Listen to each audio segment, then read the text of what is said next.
It is nighttime, and we see a working-class neighborhood. Chimneys are espousing the smoke and heat of evening meals. Men and women can be seen walking down the roughly cobbled streets, some holding lunch pails, some whistling jaunty tunes. A few children play with sticks and balls as a horse-drawn wagon passes, and the driver tips his cap. There's a humble, wooden-framed cottage seated next to a row of similar, small yet steadily built homes.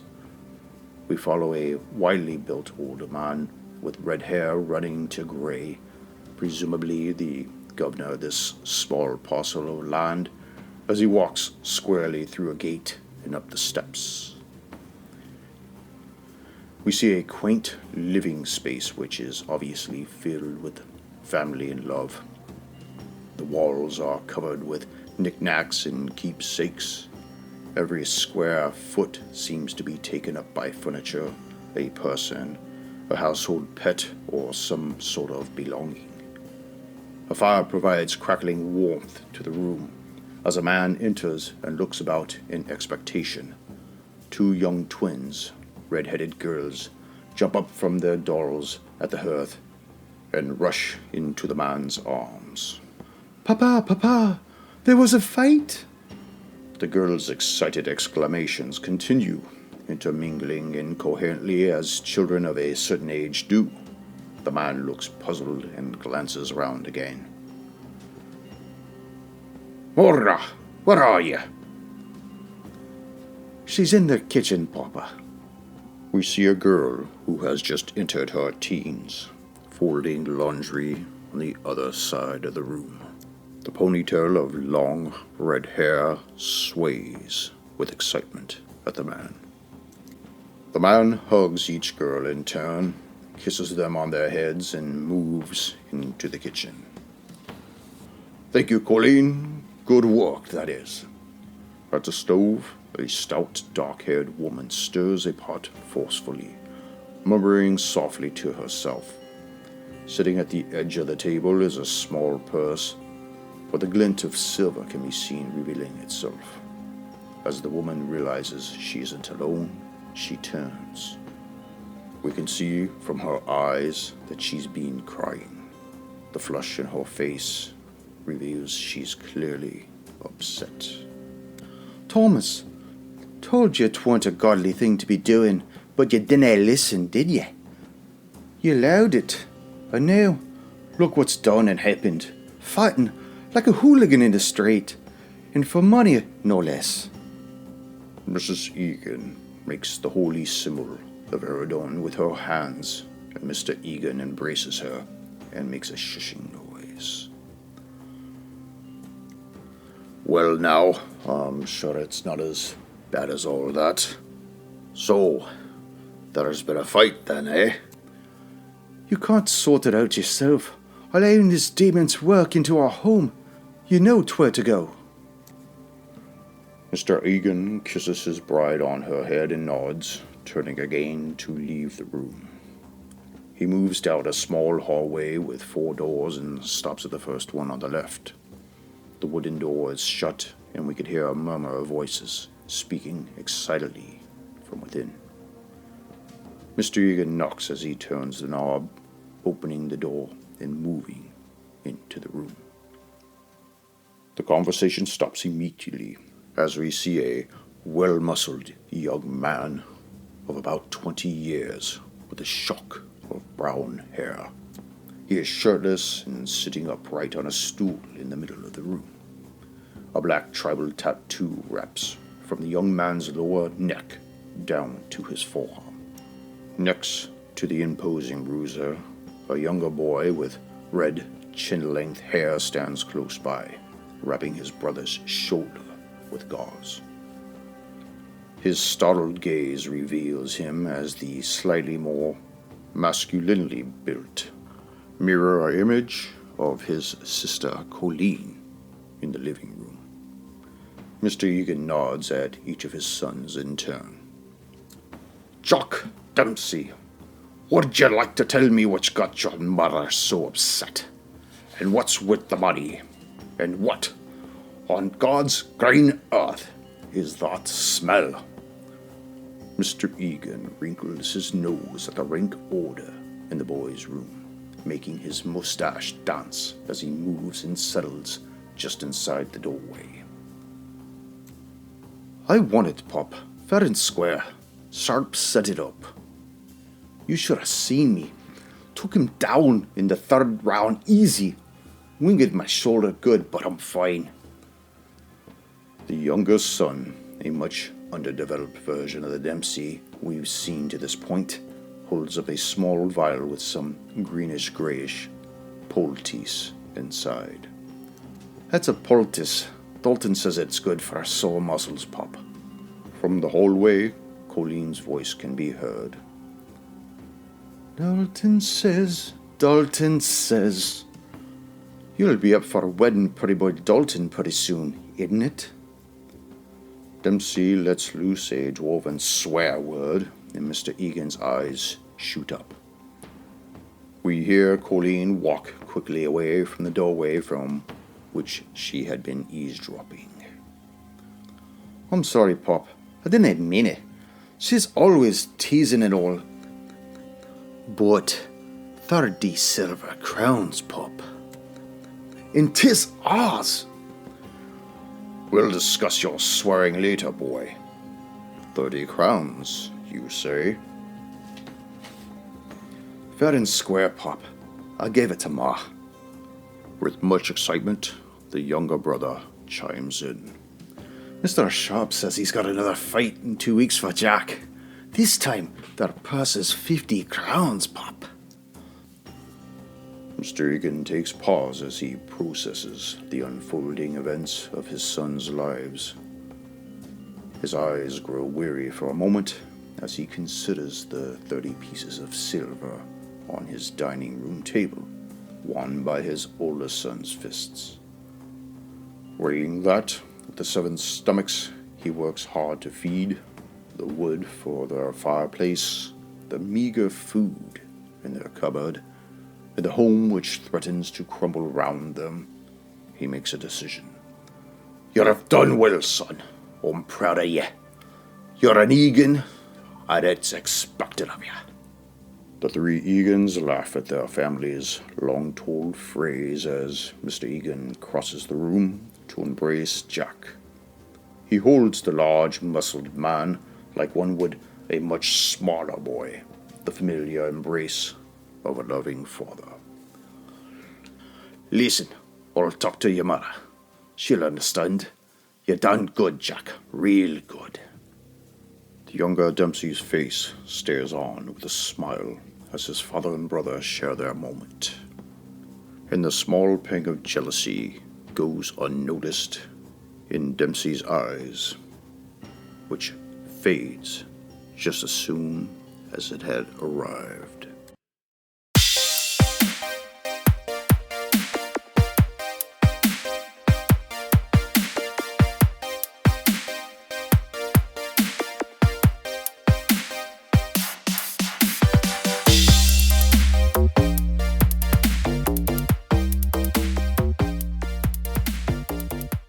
Wow, it's so different to see everybody. I need to switch some people around here because I'm not used to having you guys like that.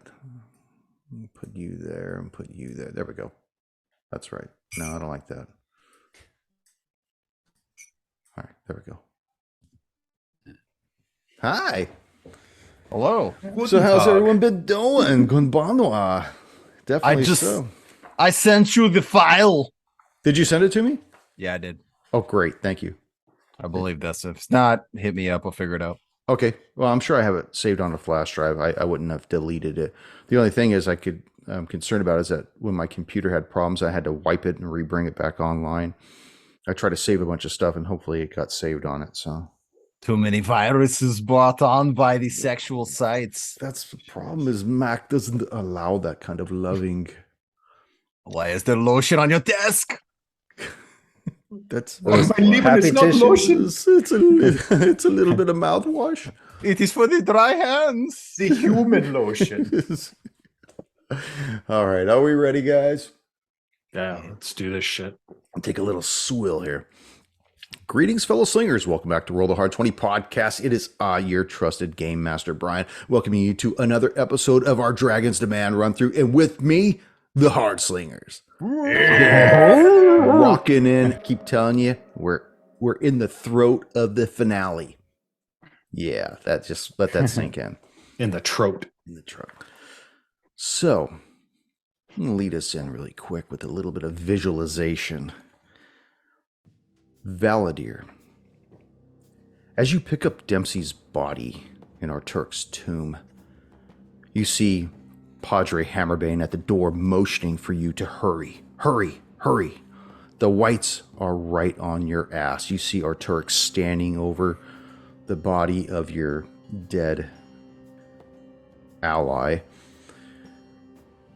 And you make haste to the door, swooping up, picking up Dempsey in your arm, carrying him like a sack of Irish potatoes. You make it to the door as these two whites follow you. Breathing heavy, you turn around slowly as these whites begin to close the door, but not before you bear witness to Arturk laying the mutilated corpse of your once friend in the ornate sarcophagus at the top of the dais. Boom! The door closes in your face. You stand in this 20-foot long corridor, still with about 2 inches of ice-cold water on the bottom of it. What would you guys like to do? Damn you, Dempsey! I told you we needed to get out. Shall we bring Dempsey upstairs? I mean, we don't want to leave him lying in water. No, we need to get out of here. This is much too dangerous. He should have listened to me. Here we are, dragging his barely live corpse out. We must go. And just for the hell of it, Dempsey, why don't you go ahead and make a death save for me? Out of the box. Tommy's pissed, man. That's a 4. It's a 4. That's a fail. So you guys know that the end of this 20-foot corridor is that large circular room with that spiral staircase that goes up. Valadir, you swooped up Arturk's ring, did you not? Yes. Okay. That was the first thing I did before running to Dempsey. Lead me through. Before we go, I want to try to stabilize Dempsey. Okay. So it's a medicine check. 21. 21. Yep. Yeah, he lives.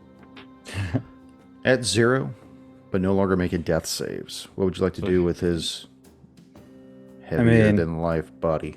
Papa Hammerbane, I do like your style. And Valadir will actually lay on cure wounds on Dempsey, giving him, come on, baby, 8 points of healing. Nice. I'm just reminded of the scene in Sandlot where the girl goes and she's bringing Squints back to life and he's like still kissing on her and stuff. So I imagine some of that with the father. I'm actually reminiscent of the scene in Pulp Fiction myself. Oh. Who's got a stealth marker? You gotta... Nice. What, just jab it in her chest? All right, so be Dempsey like comes out. Oh, so he pops up. Deep breath in, and he's like splashing in the water, and he stands up, and he's like, Warren! And he starts pushing his way past you guys to get back to the door. So Tommy grabs Dempsey by the waist of his belt to like pull him back towards us, screaming, I told you we had to leave. What are you doing? We almost all died. I'm pulling him back towards us. You see like the muscles of the glutes just like pushing as he's going, and it's slowly like he's pushing and pushing, but he slowly loses the fight, with himself. And you see he just like hangs his head and he's all wet and it's just dripping. And it's that acceptance where he's like, there's nothing he can do. He has to stand there for a minute and realize it's over. And you just see like his heart's breaking.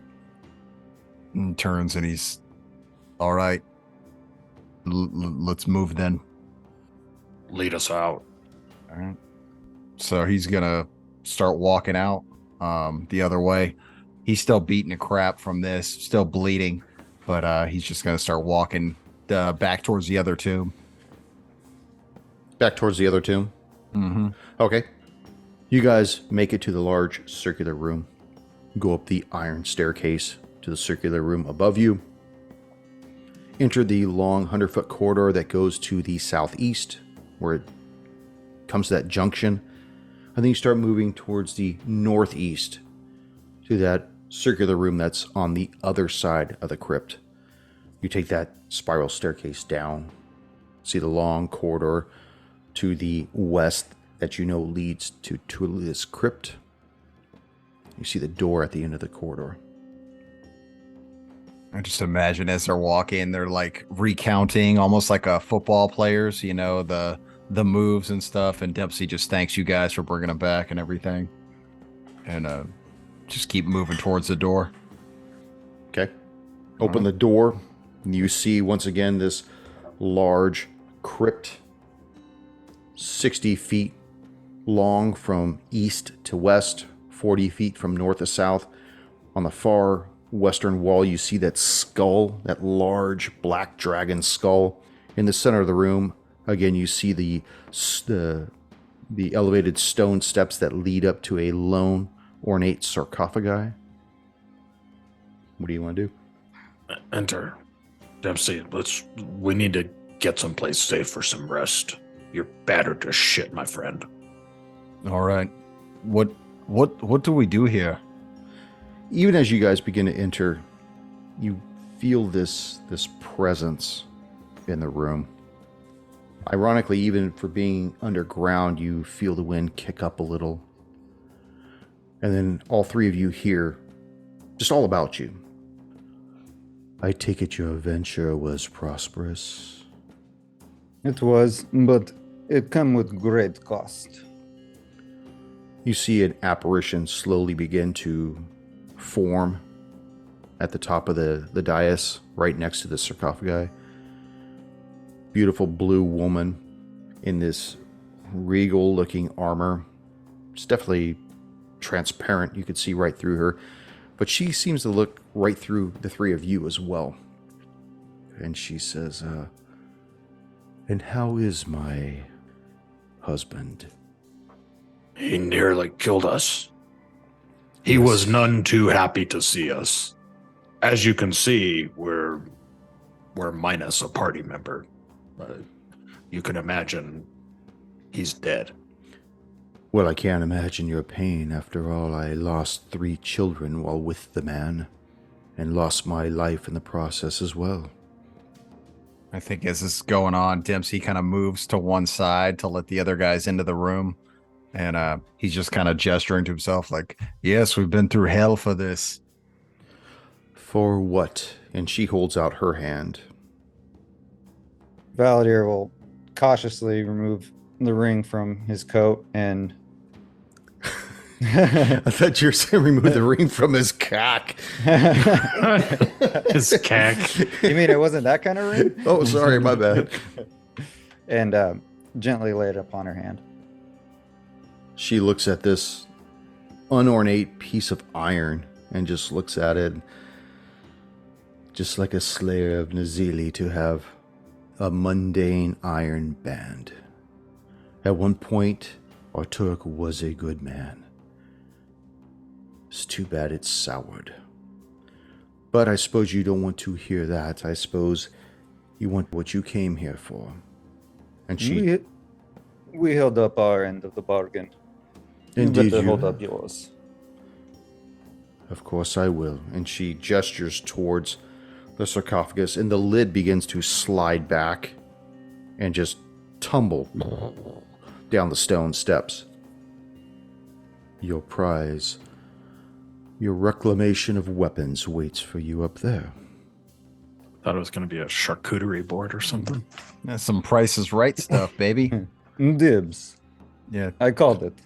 So I'm looking Dempsey at you, will Conbane. start approaching the sarcophagus and kind of like gesture to the others to follow him. You guys make your way up these steps, and as you look down in this sarcophagus, you see this beautiful blonde woman being suspended in a gentle repose. She's still wearing a banded armor about her. You see next to her right hand this gleaming, razor-sharp looking long sword. On the left side of her body, you see a crossbow. And right at the feet of her, you see this large warhammer. She looks at the three of you and says, I do hope that these items prove prosperous. I know that you said that a Teperax had returned, although I highly doubt that something like that could have ever happened. After all, I dispatched of him centuries ago, and I have not heard word from either side that he had ever returned. We know there's something out there. Whatever we saw was probably not real, but there's something behind that thing, and that's what we need this stuff for. So you see, she gestures for you guys to take this equipment. Now we'll divvy this up as you wish. We have a +3 Dragonbane transformative longsword. And the Dragonbane itself adds +2 to it, so it's a +5 against dragons. Ooh. The transformative weapon alters its shape at its wielder's command, becoming any other melee weapon of the same general shape and handedness. The crossbow itself is a +3 crossbow. It has a crit range that's expanded from 19 to 20. At the right hand, there are 10 +1 Dragonbane bolts. These arrows add a +2 to the already +3 when this thing is fired at a dragon. You also see that there is a single lone shaft right next to one of her legs. And this is an arrow of dragging slaying. Now the DC is a DC 17 con save for the target being struck by this thing. And it will deal 8d10 save for half. The Warhammer itself, you hear her say softly, "This was my father's Warhammer. I had bestowed it to Arturic, but after his death, I made sure it was buried with me." This is a +3 Warhammer. And just so you know, whoever decides to take the mail is +3 banded mail of luck. Once per week, the armor allows its wearer to require that an attack roll made against him be re-rolled. He must take whatever consequences come from the second roll. And the wearer's player must decide whether to have the attack roll re-rolled before the damage is rolled. Who wants to take what? I'll grab the Warhammer. And the Warhammer is just a standard +3 Warhammer. Yes. Okay. Strength-based. Dempsey, what would you like out of pile? I'm looking at the mail, the armor. Seems like I'm the front row fighter, so that's probably the best thing. But you're a College of Swords, right? Yes, I had my eye, but I wanted to give you first chance. Even though I did call dibs. I respect your dibs. So crossbow. Yep. So I'll take the longsword. Okay. So everyone want to take the crossbow with the bolts? I'll hold on to it. What about the arrow? Can any of us actually use that? Do any of us have a bow? Is it a bolt or an arrow? It's an arrow. Okay. So we need somebody with a short bow or a long bow that can actually shoot this thing. Aren't I there have a some short bow on me? I could take it with us. I was gonna say, isn't there a that's a good idea, but I could see like running in with this thing and just stabbing it in like a dagger. Ooh. No, it has a different property if you do something like that. It's got to be fired. Yeah. So probably you should take it. June. Okay. Okay. I'll take the ring. As she watches you guys Desecrate. basically armor up Yeah, desecrate her life, her place of rest. She looks at the three of you and she says, I am sorry for your loss. If it's any consolation, please be at ease. And her apparition waves her hand over you, and you feel all that whoever suffered any con damage during the last battle begin to leave their body as you feel yourself level up. Power extreme. So we don't have to go into what you guys picked or chose. What do you guys want to do, though? Tomai. We still have a job to do here. The town is still in danger. Even though we're down one, we still are tasked with protecting the Baroness and her people. People. Okay. So you guys got all that shit together? Yep, we got it. Yeah. Okay. Valadir's just swinging around with his new longsword. It's awesome, guys. Doing like the Conan the Barbarian thing where he goes from left to right, like in that little swirl. Nice. It's getting a feel for it. Do either of you feel that there's anything else here for us to look? I feel like perhaps our destination is beyond this crypt. Perhaps not. Agreed. The faster we get through with this, the faster I can get home to my family. Lead me through what you guys want to do. Let's go back up top, boys. We could probably use a little fresh air after this encounter. Yeah. So Dempsey will put on the armor and he'll start, once you guys are ready, he'll start leading us back out. Lead us out. This is where I go into like a falsetto voice and I lead us out of the song. So you make your way to the hallway that leads you back outside. And as you begin to leave the crypt, you see that the sun has gone down, bathing the sky in a reddish orange. Being rather circular in nature, with a diameter of about 300 feet, you see the large field that houses Tula's crypt just is ablaze with what's left of the light. And as you look at the large bones of the long-deceased black dragon, its skeletal remains half on land, half in Iskander Creek, just this sense of calm begins to settle about you. Soft wind, the trickling of water from the creek, the ankle-high grass glowing in the fading light. Peace. Until Valadir, you look up and you notice a dark blot in the sky from the direction you came from, the direction of Belhaim. It's just a small dot, because Belhaim's actually kind of far from where you are. And as you begin to respond to this, all of you see a lone figure moving at a rather fast clip across this field in your direction. As this individual draws closer, you see it's Heinrich. He comes breathing heavy as he's coming towards the three of you. The town has been attacked. The Baroness's manor has been attacked. All the people have been set upon by those same flying creatures and drakes that attacked at the auction.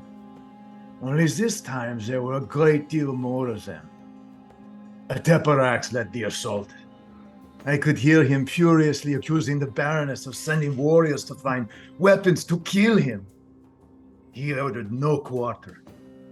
I was ordered to find you and report the news in hopes it is not too late for you to help Belhaim and the Baroness. Is Teparax still at Belhaim, or has he returned to his lair? Do we know? I am unsure, because I came here. Come quickly, come to me with the Baroness. She will know. And right as he finishes, you see a large object briefly blot out the sky. It's this large green dragon And as it slowly swoops in with its claws curled and hooked behind its massive body, it begins to flap its wings to hold its position. As it looks down at the four of you and it says, "Even after I gave your town a respite to collect for me my gold, you betray my kindness by going to the crypt of my enemy, of my kind."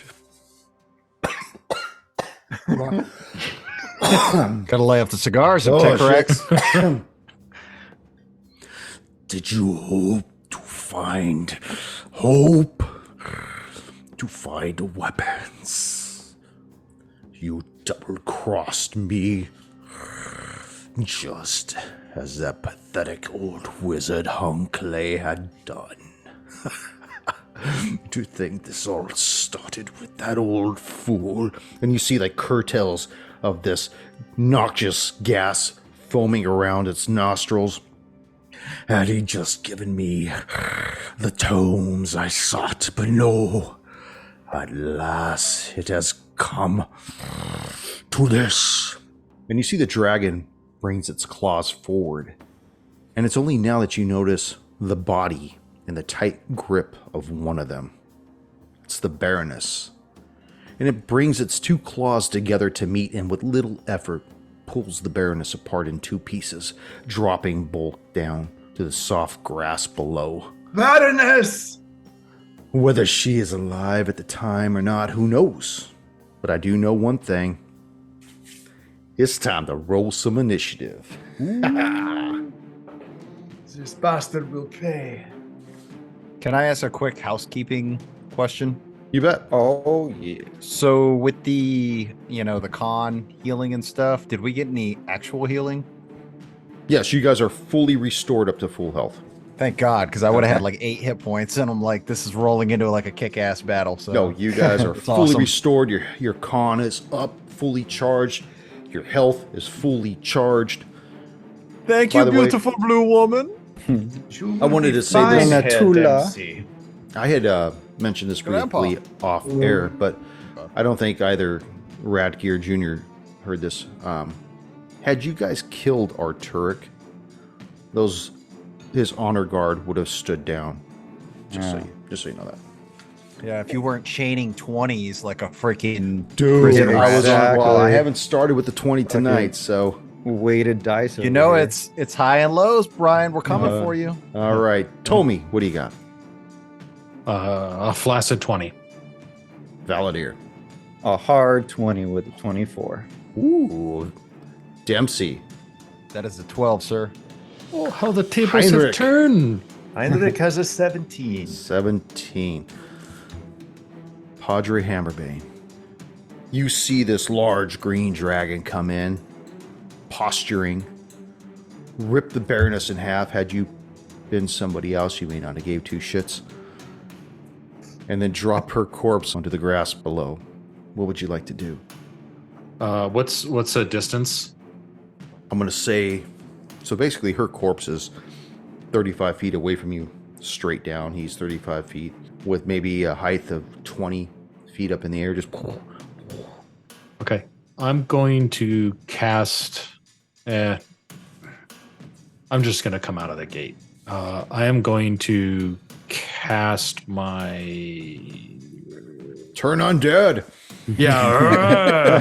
Look at that. Use that. I'm going to cast Guiding Bolt. Okay. And Big money, big money. come on, baby. That is a 21. There it is. That's going to hit. That's like the Jericho rocket, baby. That will be. Moab. And that, my friend, will be 20 points of, I think, Guiding Bolt's radiant damage. 20 points of radiant damage. Okay. Describe for me where you strike this dragon. Right in his culo. No. my starfish. I take my hands like a spear, and I shoot a guiding bolt into the eye of the dragon, one of the eyes of the dragon. It turns its head, strikes it upside the side of the jowl. Looks like it did a little bit of something to it. Not much, maybe. Who knows? Valadir. Actually, you should have gone first, Valadir. I apologize. It's okay. Valadir. Valdir wants to move up at least 25 feet. So that would put him kind of directly under where the dragon is. Close to it, yeah. He's still about 10 feet away from there. But he's right above you. Okay. And pulling out my long sword, I'm actually just going to take the dodge action, and I want to reply, Dragon, meet me on ground. Quit trying to fly away. I'll be down in a minute. When it's my turn. So you holding your... I'm going to take the dodge action. Okay. Just if it does come towards me. Got it. Heinrich. Heinrich is in tears. He sees the Baroness in two places. Fuck, my At lady, I will once. avenge you. Two places at once. So the group actually sees this old man sort of stand up straighter, and from under his coat he pulls out a rapier. You know, I don't know if you've seen Heinrich in all his glory, but Not and lived. he moves away from the group a bit and gets in range, but without not using his rapier, he holds out his hand to cast his firebolt at the dragon. All right. Is this dragon? This will be at advantage because of the guiding bolt. Thank That's you. exactly Dempsey. how I planned that. You don't need to tell me these things. I Oh, know you're sorry. this. I'm very smart for an old man. Wouldn't want to be accused of not knowing the rules. It is a 19 with a +7, so that is how you say 26. Now, do you want to roll again to see if you get a hard 20? I will roll one more time. No, this is a 16. Okay. This is Well, only that's- 16. It's going to hit anyways. By the way, right into the show at rollahard20podcast@gmail.com. Junior rolled that hard 20, and I will send you out a D20. You're not going to get his because he's just not going to do that. That's just not. So the damage is 8 points. Very heartbroken. Dempsey. So I think that Dempsey, like, literally didn't even notice that Heinrich and the dragon are here. He's so caught up in the beauty, and he's like, you know, you should really write a song about. And then he turns like, oh, Grandpa, hey, how? And then he sees the dragon. He's like, oh shit! And then he starts bucking up. He's gonna do the same thing. Can he just move up and hold his action until it's in range to You take bet. a swing? Yeah. Do you not have bows and arrows? I have a bow. And I'm an old man. Dempsey will rage, and that's all I got. So, from its position, you see it inhale briefly, and you all feel this wave of nausea begin to come over you. And I need for all of you to make a wisdom save as this dragon's presence just begins to feel present upon you. Is this, are we making a save against anything? Yes, you are. Frightful presence. Wisdom save, okay. This is not poison? Not yet. I mean, no. Uh, Padre, what do you got, Padre? 10. 10. Fail. Valadir. Tres. Fail. Dempsey. Fail. Heinrich. I also rolled the very low. Oh my. I rolled an 8. Wisdom is not my strength. Neither is strength. My strength is not my. You're killing me with this voice, Sam. No, I have to do it when I hear it. Thank you. I love it. You guys feel this wave of fear come over you. Makes you want to run as this fearful presence just. Basically, you are all frightened. A frightened creature has disadvantage on ability checks and attack rolls while the source of its fear is within line of sight. And the creature can't willingly move closer to the source of its fear. So You guys are going to have to get the fuck out of the way. This is going to last for 1 minute. He looks down at the four of you. Bask in the fear of me. Grovel like the maggots that you are. When you see this gaseous cloud begin to curl and roll out of its mouth, making its way down towards you, and I need everybody to make a con save. Come on, big money. Ooh. All right. We got something to work with. Give it to me. Valadier. 16. Dempsey. 19. Tommy. 8. Heinrich. I have the 18. So, what did you get, Dempsey? 19. 18. Who got 8? Tommy did. Tommy. This is Okay, the so you're going to dwarf, take full which is damage on this. Constitution. Everybody else is going to take half damage as this noxious cloud makes its way down towards you. I'm going to need a lot of dice here. What type of damage is it, Mr. Brian? This is going to be its poison breath as it begins to emit downwards. It is in a 60-foot cone, so he starts at Valadier and Dempsey and bellows towards Tula's crypt where the other two are at. So before this damage, so you had us run a con save, That's correct. and Tommy has advantage against poison. Okay, roll it again. Roll advantage. Dwarf. Oh, there we go. 21. Well Okay, done, my yes. little So you're hairy all going to fly. take half of this, by the way. You sure are counting a long time. There's a lot That to means count, man. Is he stupid, or is there just lots of Is- damage? Too much alcohol. So many dice. Dancing can in the be- Elysium dream. You each take 18 points of damage. Ha! Crom laughs at you, 18. sorry, that's the wrong German. That's the wrong crowd. The Austrian. And then it actually comes down. 1, 2, 3 for Dempsey. 4, How 5, close? 6. Right in front of you guys. I'm gonna Wanna punch take- that bitch. Okay, go for it. Do your punch.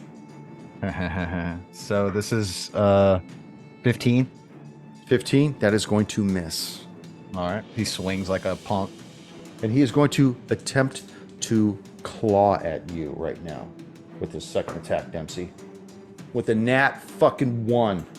Yeah, Very lose that good, claw. DM. Dex save. He still remains upright. So does this mean I can do a repost? You my can? friend? Yeah, go for yes, it. I will use this. Now I have disadvantage because I'm frightened. So that's a 7. What? So I'm thinking a 14 misses. Oh, that's totally going to miss all day So long. that's 2 swings from Dempsey, nothing. Valadier, what would you like to do? You see this large green dragon land right in front of you. Is it in melee range? It is, right now, it's in melee range. At that point, Valadier will take out longsword and strike. Come on, baby. Get something good. Oh, fuck yeah. Oops. That's 22 to hit. That's going to hit. ahead. And I'm two-hand wielding this. Oh, shit. So that's 1d10 then. Yes. And let's roll that bad boy right now. Come on. Get something good. That is 8 points of damage. It is still up. Obviously. That did not kill it for some reason. No, I don't know. I think my sword is broken. The Padre. DM. Padre is going to cast. Are my companions within 30 feet of me? One of them is within 30 feet of you. The other two are 25 feet forward of you and right next to the dragon. Okay, so we're all within 30 feet. I can get everybody. Okay, I'm going to cast Prayer of Healing on the group. 3rd level, that's 3d8 plus 3. Everybody is going to get back 19 points of health. Damn. Yeah, baby. It makes Thank me you, Daddy. wish I did not save. Then I could have benefited from all the healing. Don't worry. Okay. There Done. we go. Well done. Do you want to move anywhere? Padre? I'm within how many feet of the dragon? 30 feet. Oh, I'm within 30. Okay. I am going to no, I'm gonna just take my I'm just gonna dodge action. I love watching you guys bunch up. Heinrich.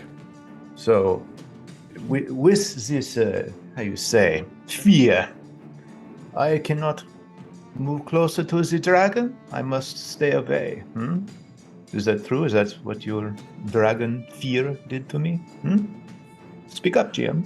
You cannot move closer to it. So then I must stay far away. But does that allow me to move around the dragon? Maybe I can get behind the big worm. You would have to go all the way around and maintain a distance away from him. Actually, you know what was funny was I will do that. I will pepper him with the firebolts while I'm doing this. You Okay. like? if you wish to. You would have to do it with disadvantage, though. Right. First roll for the firebolt is a 16. The second roll is a 9. So that would be a 9! It'd be 9. Sorry, that was very loud. It'd be 16. Heinrich, go ahead and make your save against that being frightened. I will make my save against fear. That is a 17 unmodified. That'll pass. Very good. Very nice. So do you want to stay where you are, or you still want to move? I would like to move away and try to get behind the dragon. Yeah? Okay, so southeast? Yes, Would the keep you on- southeast works. Okay. I would like Dempsey. to try to flank this big creature with the warriors in front and myself in the rear. So Dempsey still has the frightened condition. So Yeah. because I'm gonna be going disadvantage, I'm gonna whip out my baby blue 20. I got this Just baby at like- Dragon Con. My best friend bought it and he left it in my backpack. Thank you, Adam. Just like your eyes, my friend. Yes. 20-sided? Well done, brother. First roll was a 6 and a 14. Aye. He's going to go with the bonus action, and those are misses as well. So he goes for one like heavy right and a kick, and he just still can't connect with this thing. Do you want to move or stay still? He's going to stay up to it. He's not going to run away. He's still wanting to represent. Okay, go ahead and make your save, your wisdom save. 14. Miss. Oh, Fail. okay. Fail. You see this dragon begin to beat its wings really fast on the ground. And I need for both Valadier and Dempsey to make a dex saving throw. Dempsey quick on his feet, rolling 24. Oh, good job. Dempsey, 15. My friend. 15. Afraid that's a fail. You're going to take this damage and get knocked prone. You take 9 points, and the dragon actually moves up into the air again. What kind of damage is it? It is bludgeoning damage, Okay. and you're knocked prone. Attack of opportunity. Negative. Very good. As he's going backwards, he just fucking throws a punch at the dude. Just a nasty haymaker. Yes, But you know see- what? If it's a consolation Valadier, it is your turn. So you can pretend it's an attack of opportunity. I could try. Valadier, once again, I'm trying with longsword. I'm going to be horrible miss.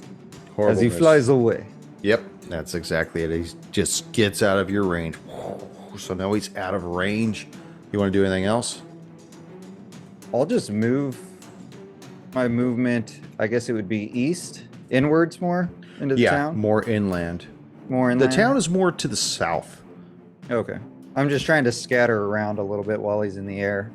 That Okay. way see, Heinrich does not know this, but I believe Valadir has the dragon slaying arrow with This- a bow. yes. Oh, please don't forget about this, even though I do not know about this. He does. He doesn't have the bow. He's got the crossbow. Thought you had a bow, you said. What? Oh no, I have the arrow. Yeah, the who's- dragon arrow. I the do- dragon bane arrow. I have my Who's got the Heinrich here, he crossbow? has a bow. Or did I You get have that wrong, on your Dempsey? character? Yes, Yeah. Heinrich has a bow. No, you took the crossbow and the arrow. Oh, okay. So crossbow and the arrow. And the bolts, I would say. Yeah. Okay. You remember what the bolts do? I'm not gonna tell you again. No, hold on. Give me a second. +2 Dragon's Bane bolts. Padre. Padre. Oh, Padre. That's the Marty Robbins, I hear. What happened to the Dragon Slayer? I can't hear a fucking word you're saying, Chris. I'm gonna probably fail miserably here, but I'll give it a shot considering what I'm up against. I'm gonna cast cantrip Word of Radiance. You have to make a con save. I'm gonna have to cast unmute next time. The dragon must save the Constitution. Con save? Yeah, Alright. you'll I probably con save. 19. that saves. Do I take damage? No, Okay. What did this spell do if it worked? It doesn't matter. It's all mute at this point. Good lord, man. The DM has a bloodlust of dragon. I in know. him I can't tonight. believe it. It must be my play style. I'm very aggressive. Heinrich. Alpha. That's what the guys at the county jail say as well about you. Yeah. So aggressive. It's very aggressive and Don't even Pato. give me leather to bite. So we are in this open field. You say there's a Yes. creek. Is there anything where one might have some sort of place to hide? If it came down to it, maybe a well I could jump in or something. It would have been on to the west where the large skeletal remains of a deceased black dragon Black is. dragon. Yeah, you could have hidden its mouth, but the last time these individuals were close to it, a gibbering mouther came out, and all they heard was "Ba-da-ba-ba-ba, gonna fuck you up." Let's see. I did not know that. Okay, so there's nothing around for me to, how you say, find a place to hide if need be. No, it's a wide open field. I will keep trying to move to the other side of the dragon as he buffets in the air. Can they do that like hummingbirds? They can just float? Yeah, they could kind of like keep beating their wings, keep themselves aloft. Very well. I will just keep attacking him, keep moving to get around him. Potentially, when he gets tired and lands, we can have a stabbing party. So you move stabby party. You move another 30 feet in this arc. Now you could double move in 60 and not attack, or just move 30 and attack. What do you want to do? I will move and I will attack. Things don't die unless you attack them. Oh, it's beautiful. It's a total of 9. Yeah, that's horrible, Heinrich. We have ways to make this work, maybe, no? Dempsey, why don't you show him how it works? So, Dempsey's not very smart, but he is a combat-oriented person. He is a fighter. So he starts assessing the battlefield. He's seeing everybody moving.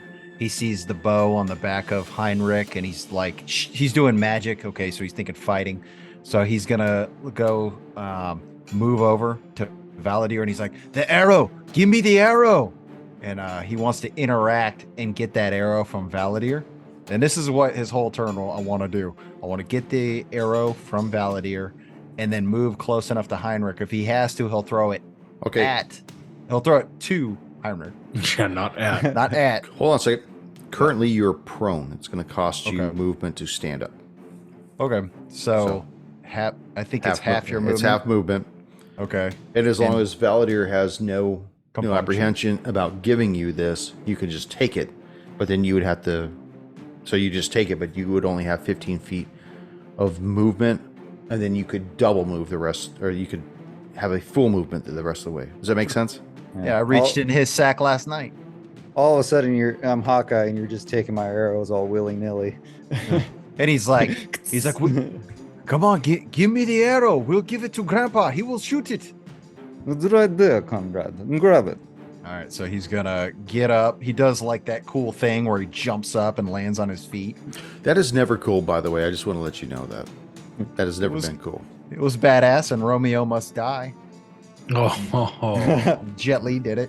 In the 80s, the rappers did this. I thought it was Yes. very, very dexterous. So he Chuck Norrises up, runs over and grabs the arrow, and he's gonna use the rest of his movement just to get as close to Heinrich and hold it out. So you see this ornate arrow with like fletching, just all different colors and stuff. He's like, here, kill this thing, Grandpa. Wait, I have my own arrows. What is this? You should know, this is magic. We got it from the dead lady. Yes. Just like this nice armor. I will use it to avenge the Baroness. He's gonna try to break out of this frightened condition. That's a 19, son. So that's a 20. Good job. All Good job. right, very well. It looks down at you, Dempsey. Hammerbane. Looks to his right, sees Heinrich, sees I'm over Valdir. here. Kill me. do it. I am here. And I'm just going to use the windows of 1, 2, 3, 4. Valadir. Glad we got the arrow. Get it. Yeah, right. You hear this dragon whisper something.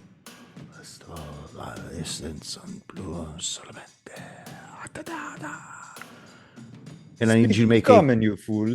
I need you to make a Constitution save Oh, no. as you Big feel money, this big money. thunder begin to rumble around you. Oh, no. I think that I might have met Baladir wet his pants a bit with D5. Would be a fail as you feel the ground about you begin to tremble and shatter. 13 for 17 points of damage. What spell was this? Shatter. Shatter? Okay, just want to make sure. And that leads you to know one thing, that this thing can cast spells. As it hovers, it then floats back and lands 15 feet away from you on the ground. Where are you at, Dempsey? So I would be closer to Heinrich. So what's that, southeast? Yeah, so that's actually 45 feet away. So he's not going to attack, but he is going to do something else. He's going to see if he's got something happening here. Okay, you hear him begin to intake this breath. What would you like to do, Valadir? I am going to drop the longsword. Actually, I can't throw it towards... Dempsey, you're raging, though. Can you actually use weapons while you're raging? Yeah. I Yeah, am a okay. weapon. What are you talking about? I know. He's the perfect weapon. Is tossing cost me my action? Tossing the longsword towards Dempsey? Yes. You just going to drop it or you going to throw I it can out? come get it. I can No, come I'll get just it. drop it because at least that way it's a free action. And then draw the crossbow. Okay. All right. Take an attack. 12 to hit. Miss. Damn it. Dempsey, come grab this from me. You want to move or you want to stay? I'll just keep moving. I'll move 20 feet to the north. Back From from where where I you was came at. from that. Okay. Yeah. Back So towards just move where up. Padre's at? Okay. Padre, you see Valadir drop his sword, pull out his crossbow, fire at this dragon, and then immediately turn and start running in your direction. What's his distance from me? 5 feet away. Okay. Because he ran 20 feet, so you're 25 feet away, so. All right, so I'm going to take my move action, move closer to Valadir within touch range, and I'm going to cast Enhance Ability upon him. Ooh. So he shall have advantage for any of his dexterity checks going forward, For how long? as long as I have concentration for 1 hour. Cat's grace. Meow. Meow. Heinrich, you see Dempsey cut the radius of this circle you're making with a shaft in his hand as you make your circumference around the field. Looks like he's trying to gesture for you to take this thing. You want me to take this arrow? Why now? Use it. Kill him. Kill him, Grandpa. This will kill the dragon? It Then I won't will hurt. use this to Oh, it will hurt. avenge my Lady Baroness. Okay. I will unsling my bow, and I will take the arrow, and I will fire it with deadly accuracy at the big worm. This is for you, Baroness. Come on. That is a hard 20, my friend. Oh, shit, yeah! Motherfucker. Okay, so here's what you're going to do. You're going to roll 16d10 because you roll the dice twice. So, and I need to make a con save myself. Holy crap. There's my con save for a 14, and the con is 17, so I fucking fail. So this is for 16d10 damage. that's correct. Okay, I will roll and say the numbers. Someone marks them down, and then we can add them up after as a group. Fun. Have fun, kids. This guy needs a fucking dice roller, dude. First two. Dude, I'll roll the dice for him at this point. Yes, I rolled a 6 and an 8. Please, Tommy Hammersbane, roll 2 d10s for me. 2d10s. Yes. That is going to be an 8 and a 4. Okay. Dempsey. You want to roll some dice, Dempsey? Of course. Come on. Yes, please. I've got a 9 and a 4. And someone is writing these down, right? I'm good. I got it. Yep, Well I got it. done.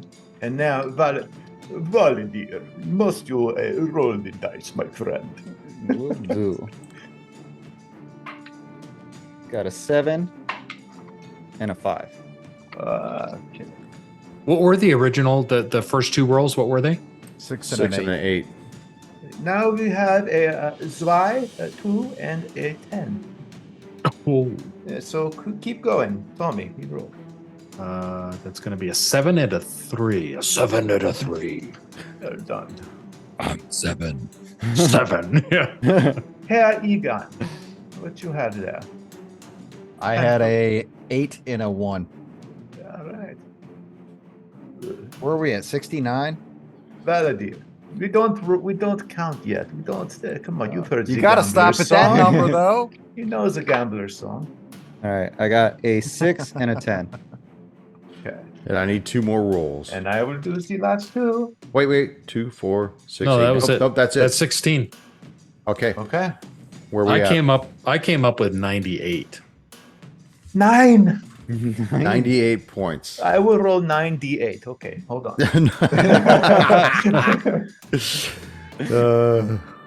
Want to know where you're at? I Want to know where the dragon's at? Yes. I'll tell you that He's fine. He's a next week. rider. Oh. Mr. Cliffhanger. Dragon So now face is plants to the Heinrich ground. rolls the hard 20. Someone can write in and get the blue or something. How does that work? Right in and get a D20. D20. And where are they going to write into? Roll the hard 20 podcast at gmail.com. That's right. Thank you, Radke. Don't be shy, because we want to hear from you. All of you, each and every one of you. Everybody. Asian each.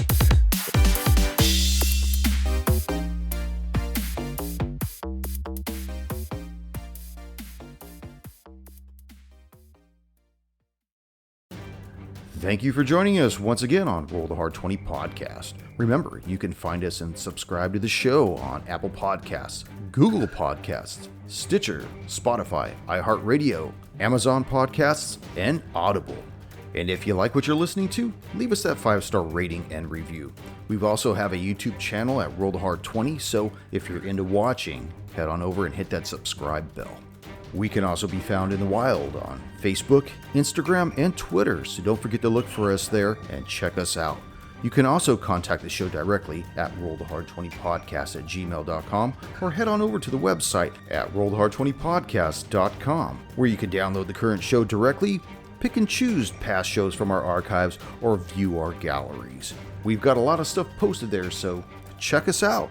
And finally, join us on our Patreon page at patreon.com/rollthehard20podcast, where you can become a hard slinger and pick up swag. So until next session, keep your dice warm and your glass topped off as you roll those hard 20s.